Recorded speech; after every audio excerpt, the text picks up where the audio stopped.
Hey everyone, and welcome to the next to last episode of Ask Shane Anything for 2023. It is the Friday before Christmas right now. I am already long gone. I am back in central Pennsylvania in a little town called Carlisle, getting ready for the holidays with my family. I have pre-recorded this before I left to make sure that we have content for you guys running through our channels. Hope you guys are excited for Christmas. If you don't celebrate Christmas, I hope you guys are excited for the holiday season. No matter what you celebrate over this holiday season, I hope you guys get all the gifts, all the games, all the stuff that you want. I would also say too that probably the best I feel every holiday season is when I give somebody a gift that they really, really like. Honestly, that feels better than I think any gift I've ever received. So I hope you guys have a great holiday season. I want to thank you guys for everything that you've done for SIFTD throughout the year. Let's get to today's questions. First up, we have a question from Bachby. If or when Sony's games as a service titles fail, as I think they will, do you think PlayStation can afford to and will keep the developers and let them try to make a single-player game before closing the studios down? Okay, that's a good question, because several of the studios that Sony has under its first-party banner right now are there specifically for games as a service. The truth is, bets on games as a service is a long-term bet. You have to commit to it, and you have to stick to it. Unfortunately, the tides have turned a little bit since Sony decided to invest so much money in those types of games, so I can understand why your question would be asked. So I guess the first thing I would say is that, yes, PlayStation has the money. I think it could afford to absorb at least one flop from each of these studios. The thing about it is PlayStation hasn't really spent a ton of money on acquisitions the way that Microsoft and Xbox has. A lot of the acquisitions, even for big studios like Insomniac or Naughty Dog, the outlays for those weren't as big as you might think. Sony's been very smart about how much it spends on acquisitions. And so it's not that deep in the hole where if they had one game as a service flop, it would doom PlayStation or doom those studios. So I do not think that those studios that you're talking about are one and done. I do believe that they will get another chance to prove themselves if their first game doesn't hit, because per Pactor, these publishers aren't counting on every game as a service hitting. It's a bet where you throw a bunch of stuff against the wall and you hope just one or two sticks, because that's all you need. You only need one or two games as a service to stick, meaning they become very popular. They generate so much revenue month after month, year after year after year. And that's what PlayStation's doing. It's throwing a bunch of stuff against the wall to see what sticks. I would even argue that if a studio doesn't do well with its first game as a service, they may get another shot at a game as a service instead of doing a single-player game. A lot of that will depend on the studios. How much experience do they have working on single-player games versus working on multiplayer / games as a service style games? So it's a case-by-case basis, but I do think I don't think PlayStation's going to be like, oh, we're going to make you make this game as a service game. Oh, it didn't do well. Now we're going to fire everybody. I really don't see that happening. I think PlayStation has the money and the wherewithal to stick with those studios for at least another game or two. Next up, we have a question from Khalib Twalai. Bethesda's games seem to have followed the exact formula for over a decade. Besides more triangles, bigger textures, minor game mechanic improvements, and larger levels, has Starfield really done anything to be considered notably different from its predecessors? Can you really consider this an artistic choice? Would you go so far as to call it lazy? Here's the problem. A lot of people look at Starfield and Bethesda as a Microsoft or Xbox company, and therefore expectations for Bethesda and its games go up, and that's completely fair. However, you have to remember the vast majority of Starfield, in fact probably pretty much all of it, was built when Bethesda had to be way more risk averse. Imagine if you work on a game for 10 years and you put it out and it bombs. You are screwed. It could literally destroy your company.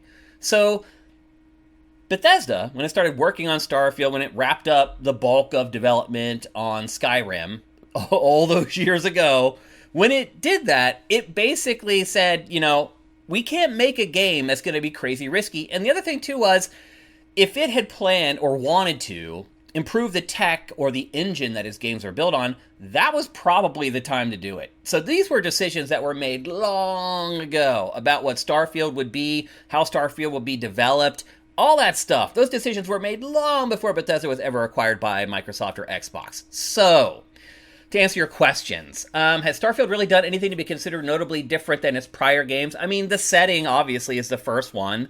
I think also, even though it's one of the weaker parts of the game, the space travel. I mean, that's a big thing. But at the detriment of not having as much travel when you're down on the ground as you might expect from an RPG from Bethesda. So there are some trade-offs there. I think most people probably would rather have a lot more travel on the ground and just completely get rid of the space travel because it ended up being kind of frivolous anyway. So, is there anything that makes it notably different other than the setting? Not a lot. The game looks better, but you already mentioned that, higher res textures and all the technical parts of the game definitely improved over Skyrim.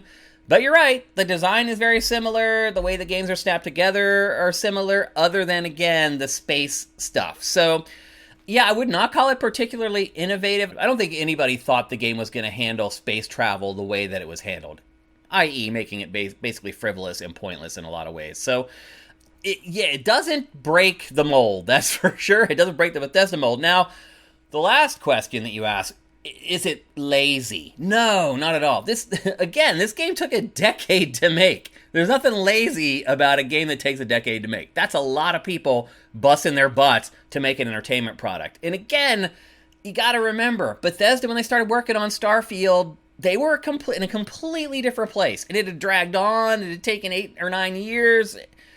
I totally understand why Starfield ended up being the way that it is. Now, Elder Scrolls 6...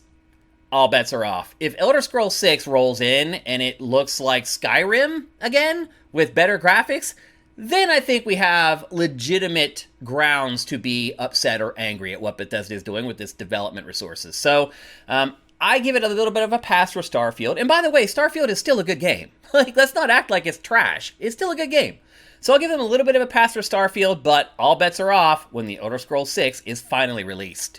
All right, our last question for this week's episode comes from Sorefear. GameFace Q&A seems like a popular part of the show, but sometimes gets cut for time. Have you ever considered a separate show where you and Matt answer questions? We just take an extra 30 minutes after you have done GameFace and had a break. Questions could be pre-picked and answered live or pre-recorded.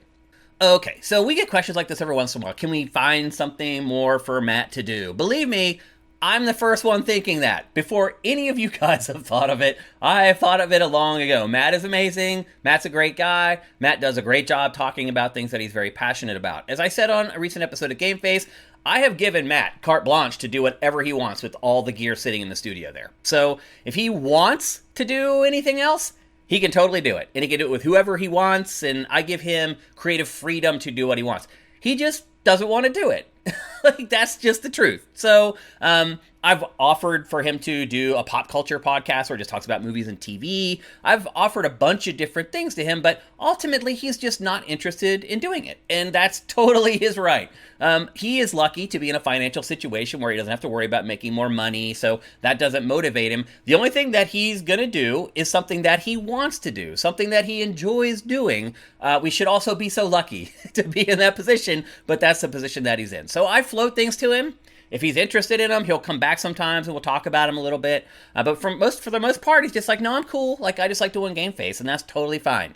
I want him to be happy. He's one of my best friends, and that's what matters to me. So as far as doing Q&A or a separate show for Game Face at the end of the show, here's the thing. You guys don't get this. At the end of the show, I am exhausted. Game Face is like a 3-day sprint for me. Literally 3 days packed of work to do one episode of Game Face. And I am busting ass to get all that stuff done. And then still sometimes I didn't have enough time and stuff falls through the cracks or whatever. Like the week before where I didn't have the log that I had worked my ass off on and I didn't bring it with me because I have to worry about so many things. I'm hosting a show and running a TriCaster. I know that people can't connect the dots there.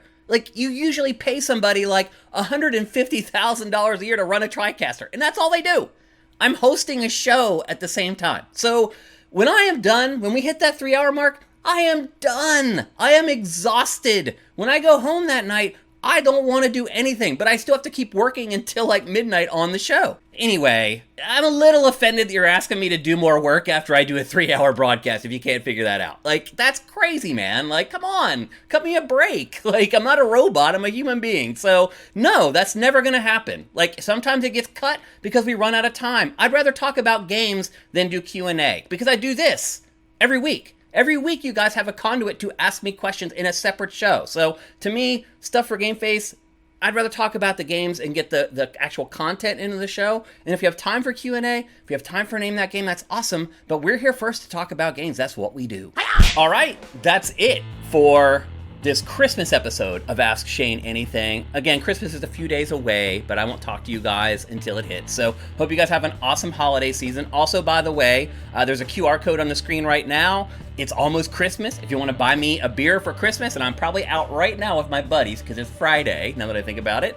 This very moment, I'm probably out with my buddies in Pennsylvania having a couple beers. If you'd like to buy me a beer, just use your camera to scan that QR code. It'll take you straight to the donation page. And again, you don't have to be logged in anymore to use the donation page. It's a change that we just made this week. So thanks, everybody. You guys have been awesome. You guys have already given me so many Christmas gifts throughout this year. Just supporting us is enough, but we like to put the option out there in case people want it. So Merry Christmas to those of you who celebrate Christmas, and I hope a happy holiday season to all of you guys who celebrate something else.